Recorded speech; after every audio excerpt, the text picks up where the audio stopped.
Hey guys, you're in a nutshell with me, Ina. Naku, alam niyo nung ulang beses ko nabasa itong report na ito. Naku, magandang topic ito para i-vlog. Una ko tong nakita sa isang India-based news website. So although I wanted to talk about it right away, naku, wag na nga lang muna kasi baka isa na naman ito dun sa mga sinasabi ng ilan na paninira ng India sa Canada. For those who have not seen my previous episode, I talked about how some people believe that India has been on a PR campaign to destroy Canada's image dito nga sa gitna ng away nilang dalawa. Okay. But anyway, sige na. A few days later, pinick up ng ilang mga Canadian news outfits ang storyang ito. Kaya, ito na, nandito na ako to also, wala lang, talk about it and share with you my thoughts tungkol dito sa very big story na ito. Siguro nga may basehan kung pipikapin na rin mismo ng Canadian news outfits yung storyang ito. Ano bang storya yan? Sige, puntahan muna natin yung pinakauna na nakita ko. Yung sinasabi ko sa inyong galing mismo sa isang Indian news website. Ito po yan, from the Times of India. Sabi dito sa title, tingnan nyo 260 Canada colleges involved in trafficking according to the ED. Ano ba yung ED na yan? Okay, ginugol ko. Yan po ay ang Enforcement Directorate ng India. And Law Enforcement and Economic Intelligence Agency. Okay, ayon po yan kay Mr. Google. Okay. So, ayun imagine, ang dami, una sa lahat, yun ang naisip ko, 260, sobrang lawak, sobrang widespread, kung totoo ito, Ako, I have my apprehensions kung talagang ganun karami, I mean, it's just too many. I don't know. Parang mas believable for me kung perhaps ilan ang nag-take part. Kasi ang dating ng headline na ito, talagang parang willingly, na nakiisa at alam ng mga tao sa Canadian colleges yung pinapasok nila. But anyway, sige, puntahan muna natin yung report from sa Canada na, Sige, puntahan natin itong from CBC News, The National.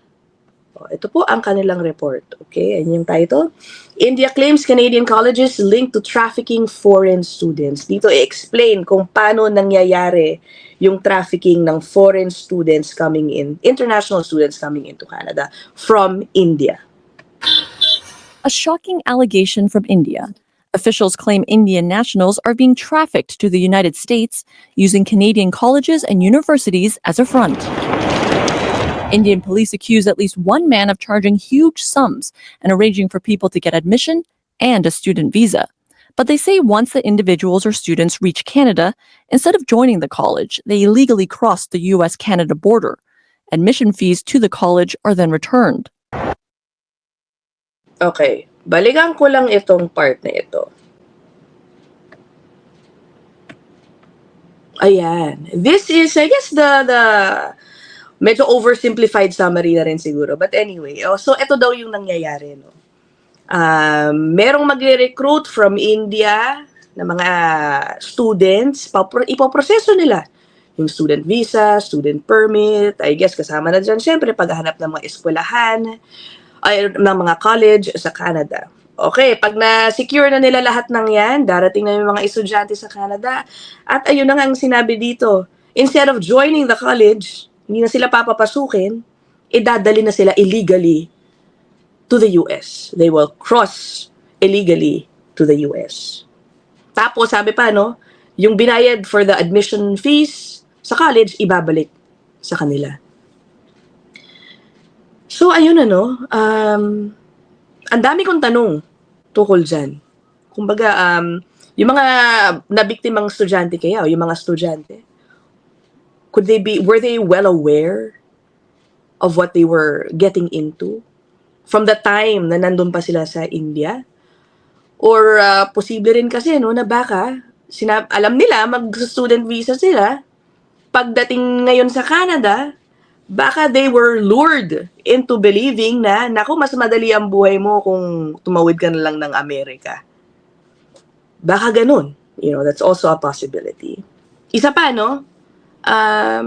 Yung mga Canadian colleges kaya, sabi ko nga, no, parang napakarami naman, more than 200, parang 260, really would do that? I have my apprehensions kung totoo man yun. I'm not discounting the possibility na merong maaring mga criminal minds din sa mga colleges, lalo na siguro yung mga bigla na lang nagsulputan ng mga colleges. Baka, no, kung doon galing itong mga ito, baka meron sila mga tao na took part in it talaga. Knowingly, naging accomplice ng mga sino mang kausap nilang mga recruiters sa India. That could be possible. Pero a part of me would like to believe na itong mga colleges na sinasabi, baka naman talagang tinanggap nila yung mga students in good faith. Tapos yun na nga, dumating dito, yun nga lang, ano gagawin kasi nila kung binawi yung enrollment? Kasi babalik nila daw yung bayad. Doon na lang din ba matatapos yun kung ikaw yung college? Hindi mo natatanungin, ano kaya nangyari? Bakit ang dami pinapasok sa school ko, tapos hindi sila tumutuloy? You know, that could be a sign na dapat may monitoring system talaga ang mga pinapapasok ng mga international students sa Canada, whether by the colleges themselves or yung mismong gobyerno, no? Kasi kung hindi nila ituloy yung school nila, the students would already be in violation of their visas, di ba? Paano kaya minomonitor yung mga gumagawa nun? Kayo ba, anong palagay nyo, no? Let's continue. Turned. Indian police claim tens of thousands of students and hundreds of colleges in Canada are involved, though they do not name any of them. We have an honor-based system, and it's being exploited by transnational criminals and other individuals who simply are taking advantage of a system that has virtually no oversight. The Indian investigation. Yun na nga, tinan mo yung sinasabi ni Mr. Pangalan niya, teka. He is Kelly Sundberg, former Canada Border Services Agency officer. Sabi niya, may nag-aabuso dun sa parang honor system na meron sa mga institusyon dito sa Canada, including, I assume, yung binabanggit niya, yung educational institutions. Kasi nga naman, if there's a student, incoming student ka, dumating dito at sinabi na, hindi na ako papasok, balik mo na lang sa akin yung admission fees na ibinayad ko. Kung ganun ang siste, in a way, parang nabiktima rin yung mga school. Nagamit sila nung mga recruiter. Pero, hindi ibig sabihin na wala silang kakulangan. Diba? Tulad ng sinabi ko kanina, if you were a college, and then ang dami mga estudyante na supposedly papasok na sa'yo, biglang hindi tinutuloy, magtatanong ka rin. Bakit kaya? You'd ask why and perhaps find out why. Diba? So I hope these colleges naman didn't turn a blind eye on these things. Diba? Investigation started after the Patel family from India was found frozen to death in 2022, trying to cross into the U.S. from Canada. U.S. prosecutors argued 2 men, ultimately convicted, brought people from India to Canada on student visas, only to send them across the border. According to U.S. data, since 2022, the overall number of Indian nationals caught illegally crossing into the U.S. from Canada has skyrocketed. One expert says work opportunities in the U.S. are attractive. Okay, balikan ko lang, This is from the U.S. Customs and Border Protection. I'm not sure kung itong mismong figures na to only refers to the Indian nationals crossing the border to the U.S. Pero nasabi po dun kanina, na talagang may significant surge mula sa mga Indians na tumatawid pa Amerika. Obviously, these reports will not sit well with Canadians. Ayaw nila yan. Pang-iisa yan sa sistema nila. Pang-iisa yan sa immigration system. Hindi ko tuloy maiwasan isipin na, naku baka, isa rin ito sa mga aring isagot ng India. Isa sa magiging maari nilang depensa, kaya pala. Sasabihin nila, kaya pala. Ito ang dahilan kung bakit marami sa mga citizens ng India, citizens namin, sabihin nila, ang napupunta sa US, meron naman pala kasing mga opisyal din dyan sa mga colleges sa inyo na tumutulong sa kanila. Diba? Isa lang yan sa mga naisip ko, guys. I'm not saying that I'm right. Posible din kaya yon? Do some of you share the same yung mga isip kong ganyan? Diba? Could be. I don't know. We'll see, no, kung anong magiging investigasyon din ng Canada tungkol dito. Because following these reports, yung mga Canadian officials are also looking into it na rin. The allegations come at a tense time after the RCMP and federal officials accuse the Indian government of orchestrating killings on Canadian soil. The Indian government and the Indian media are not fans of this current prime minister and this current Liberal government. Experts say the federal government needs to step it up at the border. The Canadian Border Services needs to continue to share information with U.S. counterparts and prove that not only are we able to monitor our own border to prevent crossings like this, but also do the upstream work within our consulates. Immigration refugees. Ayun, gusto ko lang balikan ulit to. Sabi yung soundbite ito. Ito yung binabanggit ko rin kanina di ba? The Indian government and the Indian media are not fans of this current prime minister and this current Liberal government. See?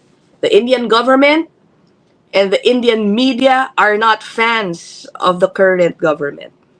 Well, isa sa mga naisip ko, well, for now, marami din po mismo mga Canadians based on, reports, surveys, social media posts.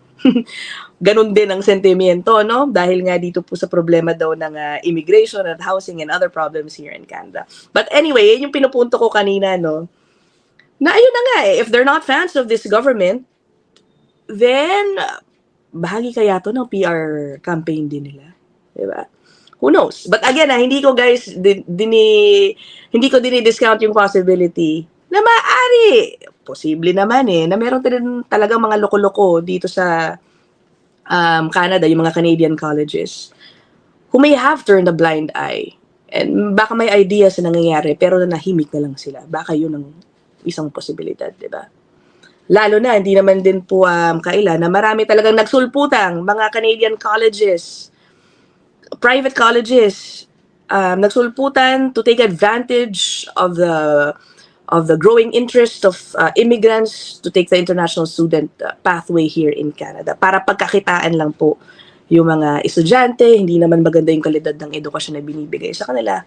That's a different but related issue dito sa topic na ito.